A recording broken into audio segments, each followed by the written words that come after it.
What's up folks, it's your man Ron Headback. Welcome back to the Dark Lab. Reason 14 is here, so let's dive in and look at the new gear and write some moody deep house that's going to sound like this.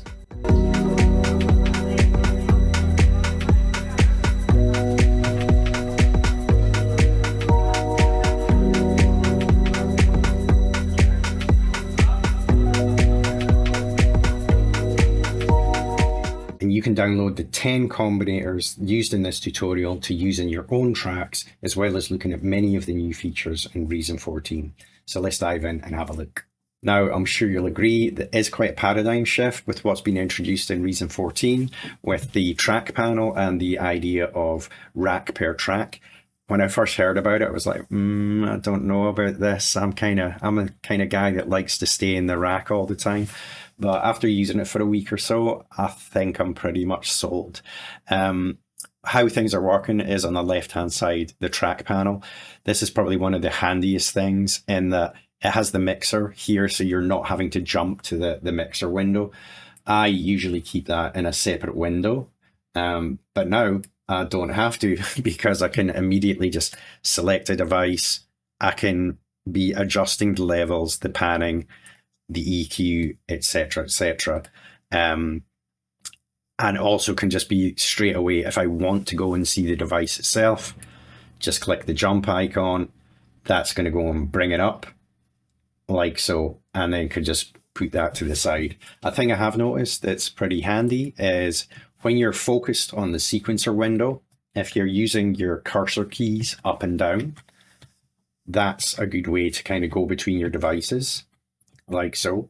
But then if you're in the rack window and you're focused on that, if you're using your cursor keys left and right, that's an equal kind of way of just navigating between the two. So pretty cool there.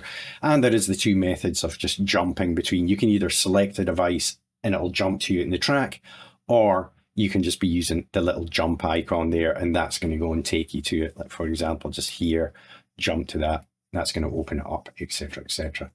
If you're one of those guys that are just kind of like, I don't like it, I want my rack back, what you can do is you can just click single column off. You go to rack settings. You can go to no grouping. Then you can just maximize and you're back to the way things were. It's just bringing the rack navigator back on here, you know, and there's your sprawling rack, which I used to love, but I was getting kind of points of just like I'm roaming around in my rack and I can't find where things are. But I think this has maybe sold me, and that's coming from a guy who usually spends the majority of his time in the rack. So you can just re-enable that. Rack settings, rack per track, single column, bang, very, very tidy. So like I say, I'm a guy who's always in the rack, and I was thinking, I'm not going to like this, but give it a try. It does make things pretty streamlined. So moving on to our first instrument, if we're going to be making moody Detroit deep house, the thing that we want to have for sure is some nice deep keys. And what better than that than to use radical keys? What we've got here is just very simple, nothing fancy. We've got the character right down to subdued, and we're just using the pianette. Instrument blend a bit more towards room there, but you can adjust the blend there. I've put a little controller up for you. We're using a good bit of tremolo and quite a bit of depth to give it that nice wobble and warble kind of sound. And don't be shy when you're using instruments to just try the internal effects. They're there for a reason, because they do complement the sound. So we'll just listen to this on its own first. Here are our chords.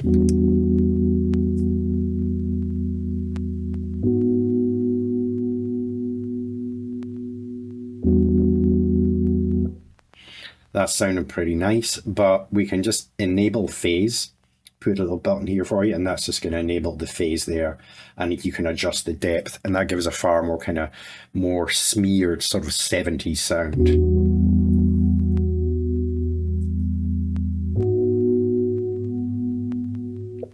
Pair that up with some chorus, that riches things up even more. Again, put a little controller here for you for dry wet. That's just going to adjust like so, and you get that kind of far richer sound.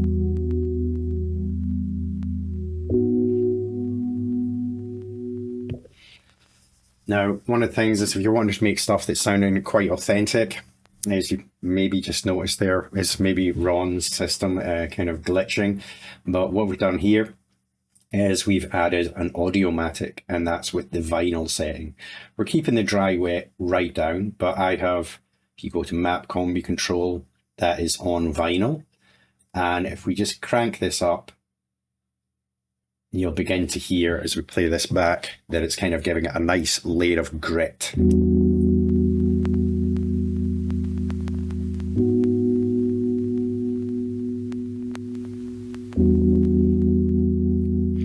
Maybe we don't want to have it too loud. You'll probably be making your mix engineer angry.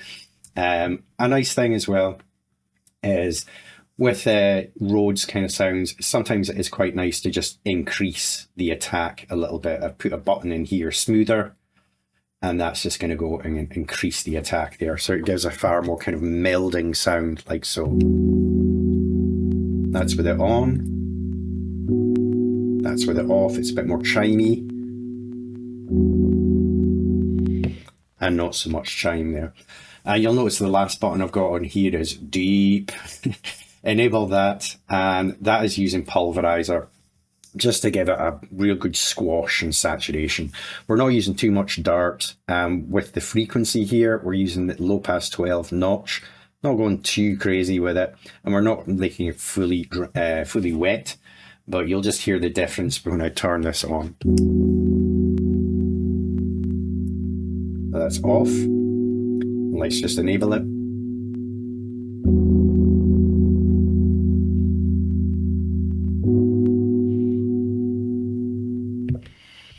So it really gives it a lot more width, really stretches things out, really gives it deep saturation.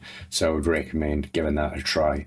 So of course, with this, using chord sequencer, you'll probably all have found that you've been through a lot of the presets and you'll be like, you've maybe got a little bit exhausted of them. Although I will add that folk and acoustic, folk rock, actually is quite good for deep house. But I'm sure a lot of you have got like bits of MIDI packs around, like you're maybe using Scalar or Ripcord, or you've kind of got MIDI packs from various places.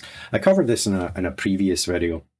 There may be maybe occasions where you want to have the kind of intuitive nature of using the chord sequencer, because it is really, really nice when you've just got, you know, your pads there. Let's just use folk rock, and you maybe have like a controller surface, like I have an Akai MPC here with the 16 pads, so we can just select like this.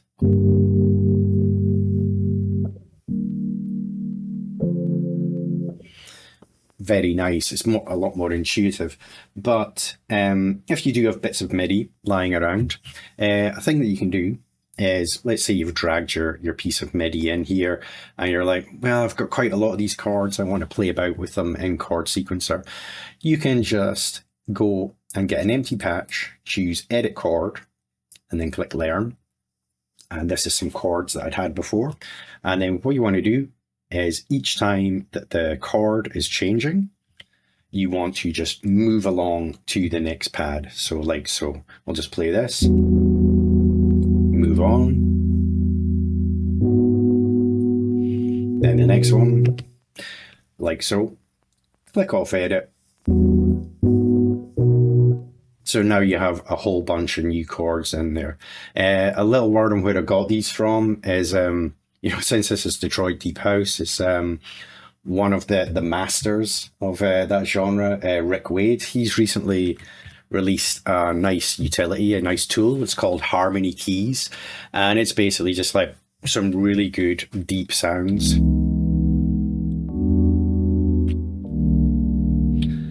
It's got a little chord sequencer in there. It's got lots of kind of chord progressions from the master, the maestro himself. So once you have that, you can just export the stems, the MIDI, and then just in a fashion that I just mentioned there, you can get them into Reason, make yourself a whole chord sequencer, 16 pads of just like authentic good deep house chords. I've put a whole bunch of them in, so it's just like, if you start to think, it's like, hey Ron, you're sounding a bit like Rick Wade, I wish. you'll know where I've went and got a lot of those sounds from. So that's a handy little tip for you for getting any chords, any MIDI that you have out there and getting into chord sequencer. Of course, you get the beauty as well of you can use all the CV features once it's in chord sequencer as well. So that's just a little word and a tip on chords. So moving on to our next sound, because we've got our radical keys, what is better than one radical keys? And the answer is 2 radical keys. What we're going to do here is we're just going to add a bit of accentuation, instrumentation, and just a bit of flavor and layer to our original deep keys.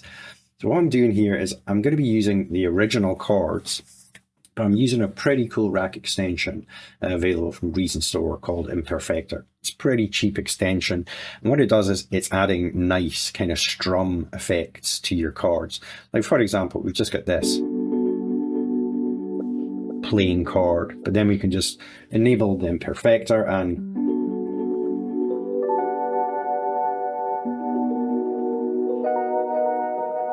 very nice. So you can kind of set the sync rate of that. I've got it quite fast here so that it strums quite quickly. You can also randomize the order in which the notes are played as well. So I've got that quite, coming in inconsistent there. So with this sound itself is one of the reasons for using 2 radical keys is because I'm wanting to kind of bounce them and pan them around a little bit. We've got one here that's very subdued and then one that's a bit more natural. And we're using the same pulverizer to make things kind of very deep, very rich, very saturated. But kind of just because it's a nice strum effect and we're wanting to kind of give it a bit more jangle to things as we're introducing the echo here, we could just delay this entirely. We'll just take the delay mix down. What I've done is map that to there so we can just listen to it without delay. Which is okay, it's fair dues. And then if we just bring this back up, we're going to, like so.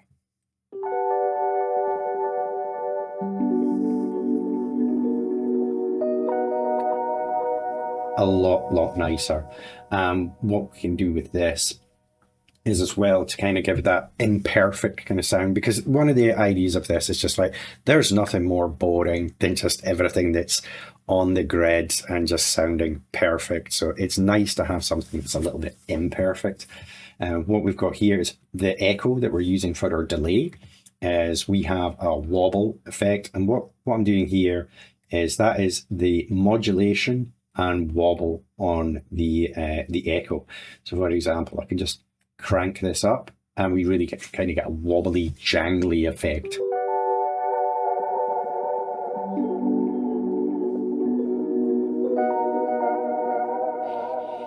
So that's very nice. Again, season that to taste. It can get a little bit too wobbly. So, and just the last thing that I'm doing here with this is, as is my wont, I always use Pulsar, and we're using this to kind of get a nice sort of panning effect to things. Just hook up Pulsar, take LFO1, we're putting that to the CV pan in of the device. This is subdued, and then we're taking the CV of LFO2 into the panning. One's at quite a slow rate, one's at quite a fast rate. And if you see here, just looking at the mix channel on the bottom left here, you'll see how that is just pleasantly kind of jangling around with a nice pan effect.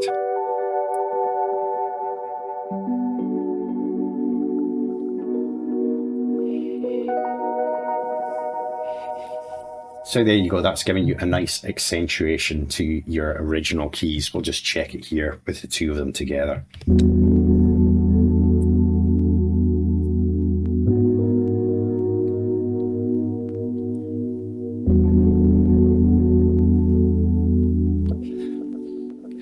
Now, a thing I've noticed is when kind of writing deep house or listening to deep house stuff, I've always been kind of like, how exactly is it that they're doing that there's this kind of nice movement between sort of the actual chord progression itself?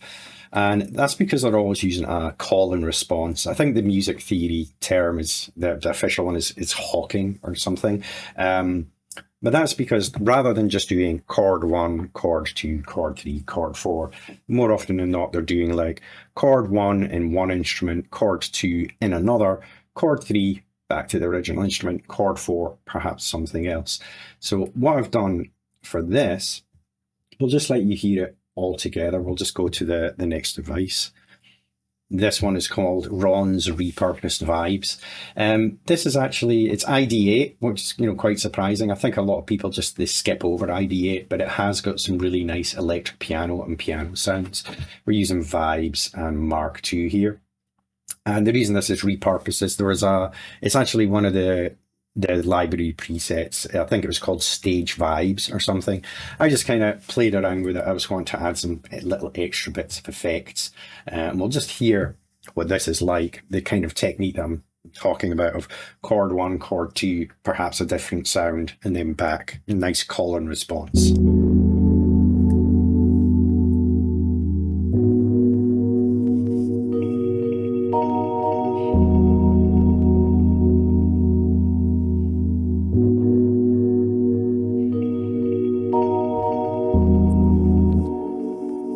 You probably hear what I mean there. It's just kind of giving, they're all Rhodes sounds, but it's just kind of giving that, right, there's more than kind of meets the ear, so to speak, of what's going on here. But this really comes into its own when we introduce our bass and our drums. I'm sure you'll agree this is begging for some percussion, so we'll move on to that. So as I mentioned, adding your percussion and your beat to those kind of layered and call and response sounds, it really brings things out and together. I'll just give you a quick play of how this is going to be sounding. You'll kind of hear what I'm meaning there.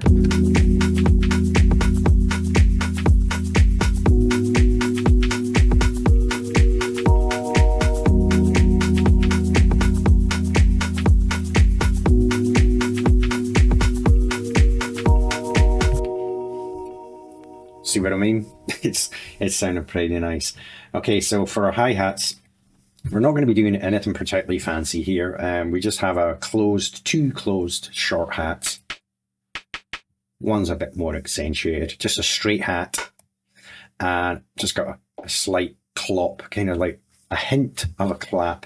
That's a word. I'll just say it in a moment about how choosing clap sounds.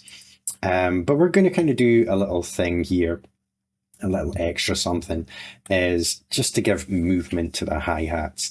So what we've got here is quite similar with that sort of jangling effect that I mentioned before, is we could just have our hi-hats just completely let's just hear what these hats just sounded like originally.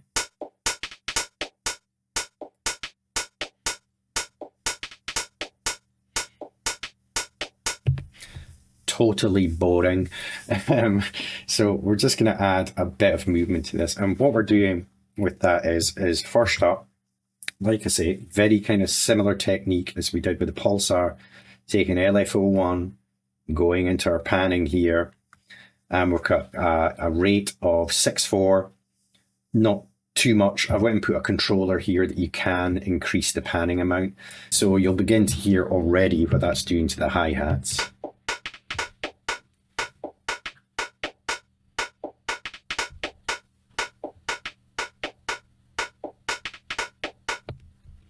And the other thing to kind of give movement to the hats themselves is just giving a little bit of shuffle. So what we're doing here is we're taking just a basic ECF42 filter.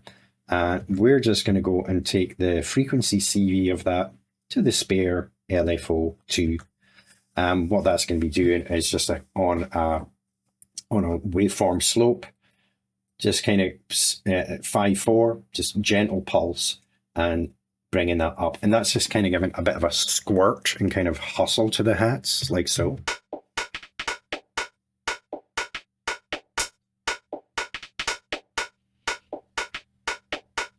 It just accentuates a few of those kind of the open hats. A word, it's a thing that I've always forgot is, and it's a word I would say really to add to your percussion is, hey kids, don't forget the shakers. It's just like, you know, this hi-hat pattern is nice, but bring in some nice shakers as well. A neat thing is kilohertz pitch shifter, which is available for free on the Reason website. Is sometimes when you're working with shakers, you know, you might have ones that you like, but you're not exactly sure if it's in pitch, in key, if it's just kind of working just as you want it. So a nice thing is to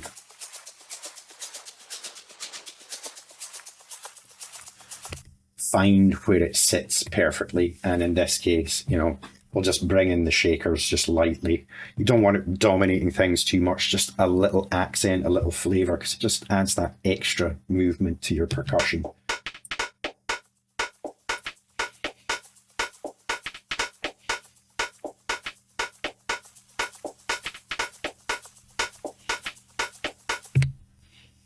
So we'll move on to the kick.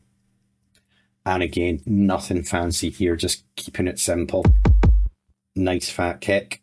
But as I was saying before, is claps and such like, they can get a bit tiresome, you know, just like those standard high claps. So go and have a dig around in your percussion folder and get some alternatives. In this case, nice kind of jazzy finger snap. And putting that all together, I've just got in the drum sequencer here, just pattern 1, 2, 3, 4, just to have some little bumps to things. We can just listen to the pattern on its own, just that kind of like 1, 2, 3, little triplet, then 1, 2, 3, a little double bump there at the end. So just listen to this.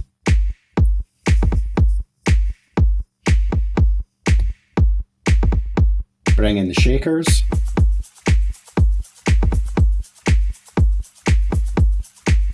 And then bring in our hats.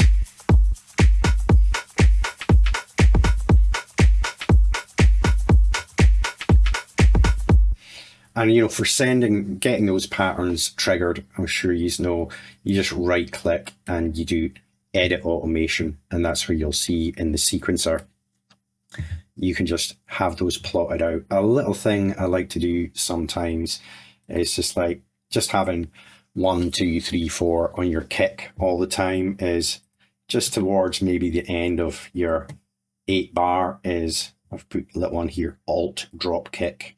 If we just go to the rack there, is on that one alt drop kick, just drop the last kick and it kind of brings out the snap, so you can see that.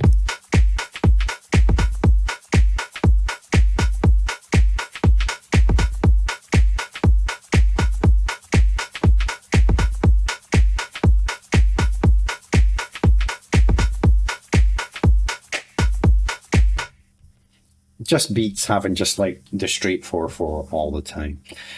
So with that, we're going to move on to the next essential part, and that's going to be the bass. So now for bass sound, I'm calling this one sub double bass.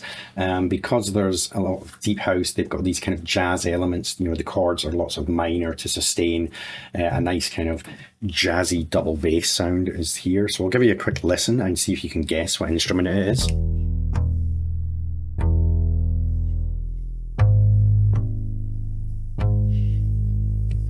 And that is, surprise, surprise, we're using Object, because it is natural modeling synthesizer. So it does have that kind of nice, proper jazz kind of like, you know, plucked double bass. And then I'm pairing that up with Parsec just for a nice sub. And the reason for doing this is we could just have just the sub on its own, for just certain lulls in the song, and then we can bring in the jazz double bass.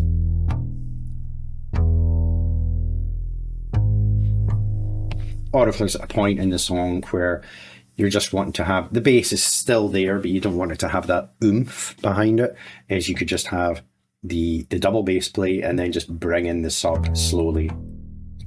Everything comes back in. Added a little bit of growl there, which is bringing up engine B with a little bit of the drive there, just to give it a little bit of extra something.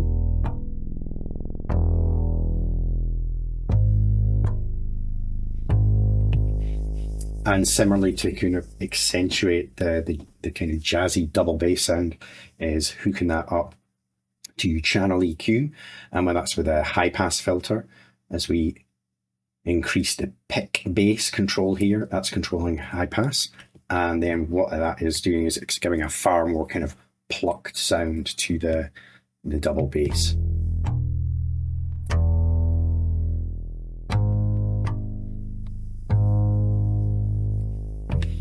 of course, bringing up through all of it through Scream to just really fatten things up. So if you play this all together with our stuff so far, pretty good.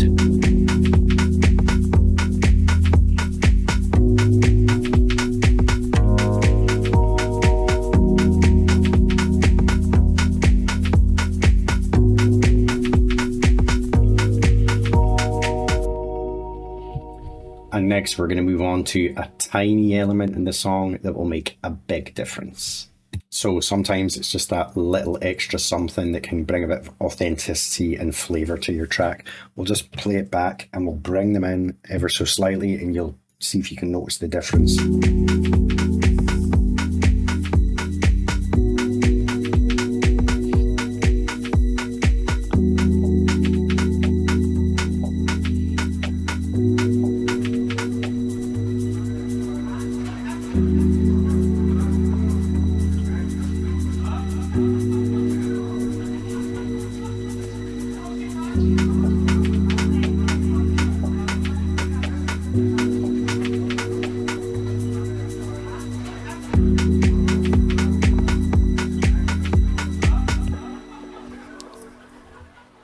It is a little bit of a cliche, but it just adds that little extra something, and that is just the micro string.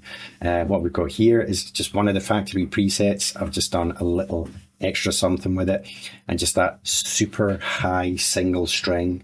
You don't want this too loud, just a snifter. Just go to the fader in the track panel here.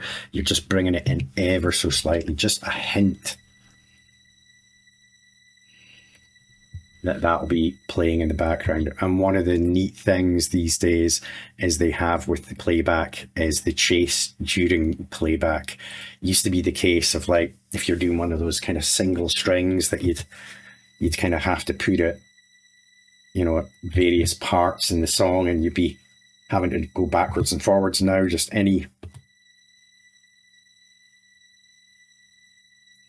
the note chase is just going to keep it. This is a real blessing for me. And what we can also do with this is, if we just bring it up, it's just a tiny touch of sidechain as well.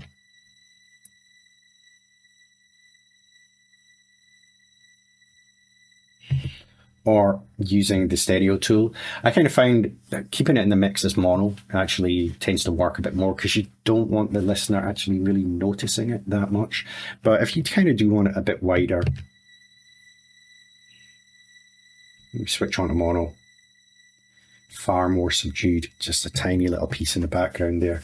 And as I'm sure you heard, just very, very simple. Just take some samples of just some crowds, just random, you know, street noise. I'm playing it back here with Mimic. You could just drop it in the sequencer. One of the reasons I had it in Mimic was because I was going to use the slices to kind of trigger just parts of it.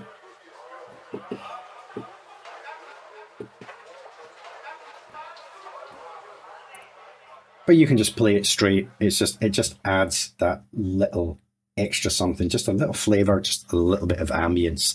And that's maybe what I'll mention as well, is how it is super useful with one of the new features in 14 is that you can add folders to things. It used to be the case that you just have hundreds of different tracks, hundreds of different devices. Now you can just group things together and hide them. It's a good way of, like, mentally when you're working on a song or whatever, just like, right, I've prepared that layer, I'm going to stick it in a folder and just forget about it until it kind of comes to writing the song. A handy thing, I'll just show you how that's working, is a cool thing it does has, if you ever deleting a folder, it always gives you the delete, which will delete all the devices, careful there, or unpack the folder that preserves the instruments. Quite easily just select the two, right click on them, and then you're going to go track folder, move selected tracks to new folder. This ambience, it's just that little extra something that adds a lot of flavour. So give it a try. So as this was getting some nice jazzy vibes on the go with the double bass there, I thought maybe this needs some trumpet. So for that, went to Lander Samples and was searching for trumpet sounds. Pretty useful for there because you can search in key, and that becomes Lander Samples comes part of the Reason Plus subscription, so recommend it. And for this, what I'd actually got was just mute our hats and stuff, and I'd had just this. Was just going to play back a bit of a sample, which actually came from a Wild West construction kit. That's where the sample came from. Surprisingly, it fit. I'll just kind of let you hear what it sounds like.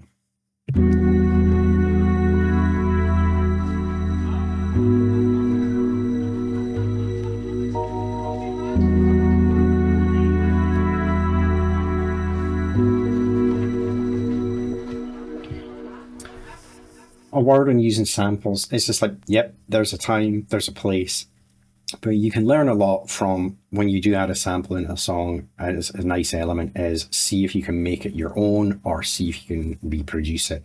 And what I did in this case is I just thought, right, I'm going to try and replicate that sound, and that is using Flute Call.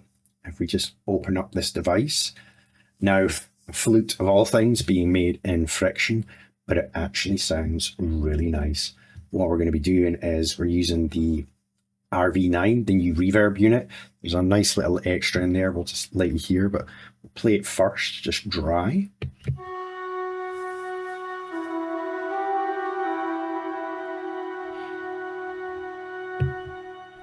Really washing it out with the RV9 there with the reverb, and that's on the arena setting.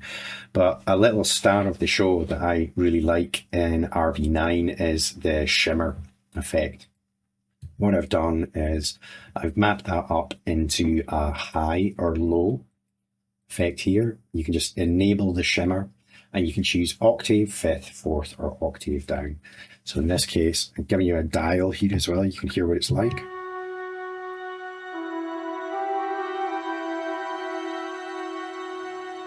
Take it down low.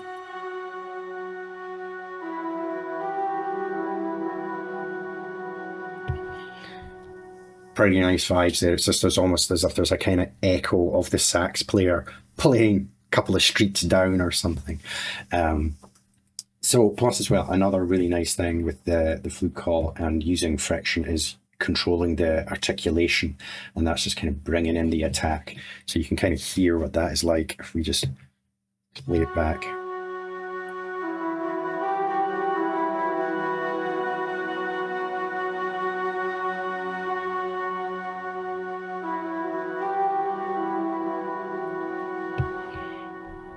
So there you go, just taking a sample that you've heard that fits the vibe. Let me see if I can make it my own and make it something a little bit extra. And remember how I was talking about call and response? Naturally, what I've done with this is I've got here Shaolin response. If you know where the Shaolin reference comes from, that's the label that I'm running just now.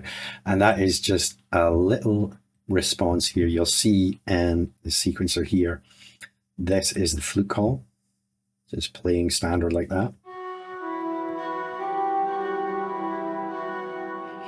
Quite a gap there that is giving you the room to breathe with the Shaolin response, which is going to sound like this.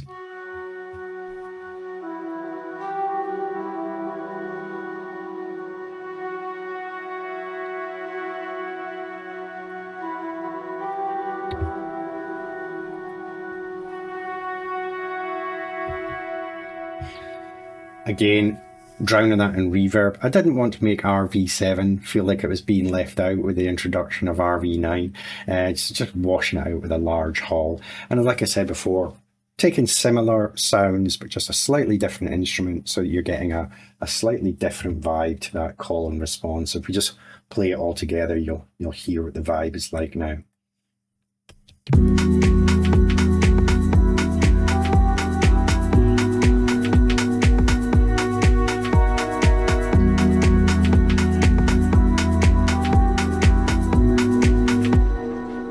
A nice thing to do is as well is just perhaps just have the response rather than the original call, and that's just kind of for playing at lulls in the song. We'll just kind of get rid of the shakers and the beats.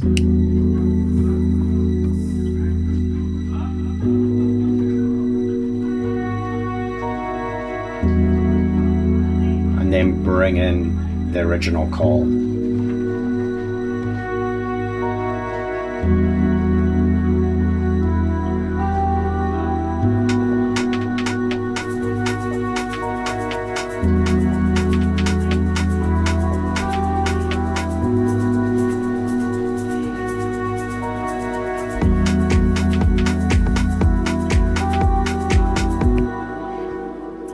So add in a little bit more to that call and response for using it different parts in your song.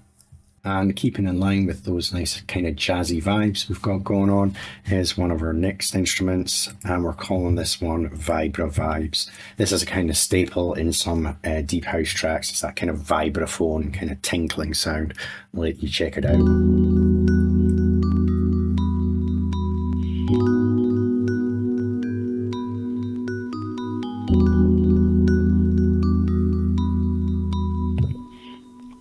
And this is brought to you by good old Subtractor. Just because some of these synths are pretty old doesn't mean you should skip over them, because there's a lot of good sounds still in them. Not doing anything really fancy here, just Subtractor, a bit of the gain tool because it was quite a quiet sound, and a bit of Ripley, and giving you a controller for dry, wet, and a bit of the reverb. And in the quest for imperfection is just adding the wobble to it as well. Now, in getting this sound, wanted to kind of, you know, carry on with that kind of imperfection feel that I was wanting to go for. And what I've got here is just the original chords, like so, but then putting an arpeggio lab beneath that just to get some nice melodies. Then put that rate 1/8 because we don't want it too busy, and just playing with the density and the shape, also doing some randomizations, and that sounded like this. And it's a nice thing to do is if you're kind of wanting to get variations on that, is in this case, I take it through pattern mutator. What I do is just set the length to 128, put the rate to 132, and then you can just be hitting record, and you can be getting in all those kind of variations as you're going through them.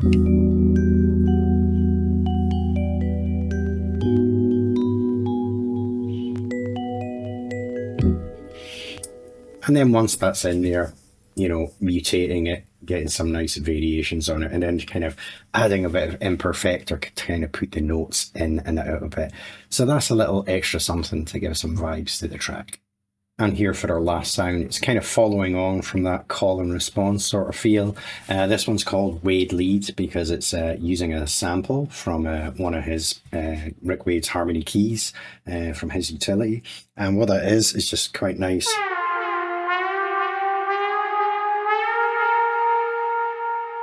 Like that. But what I'm going to do with this is I'm just going to take just that last piece here and slow it right down.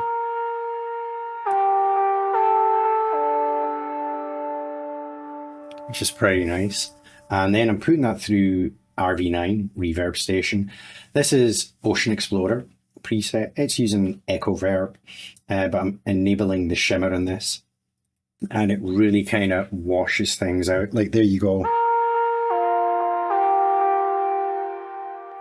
Put on RV9. It's beginning to sound almost Boards of Canada. So, you know, you can maybe reuse the sound again. And then taking it through Rotor to just kind of give it a bit of pan and a bit of crunch.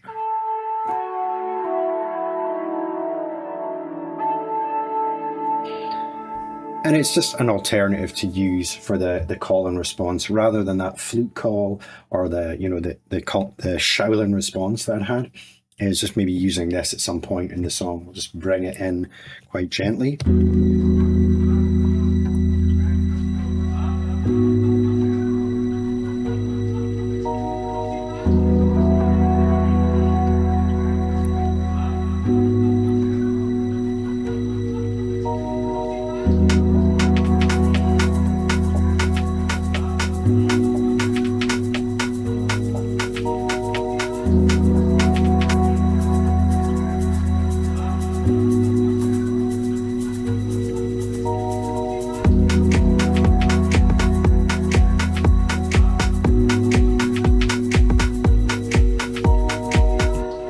So there you have it. That is just some nice moody Detroit deep house. I hope you've enjoyed watching this.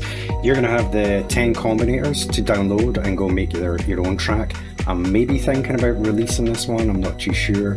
I'm calling it Saturday Guy. For the person out there who knows why it's called Saturday Guy, you know why it's called Saturday Guy.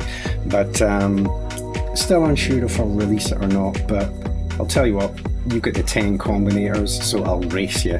Go out there, take these, get a track written and get it out there. So I hope this gives you many reasons for using Reason. I'll catch you in the next one. Peace.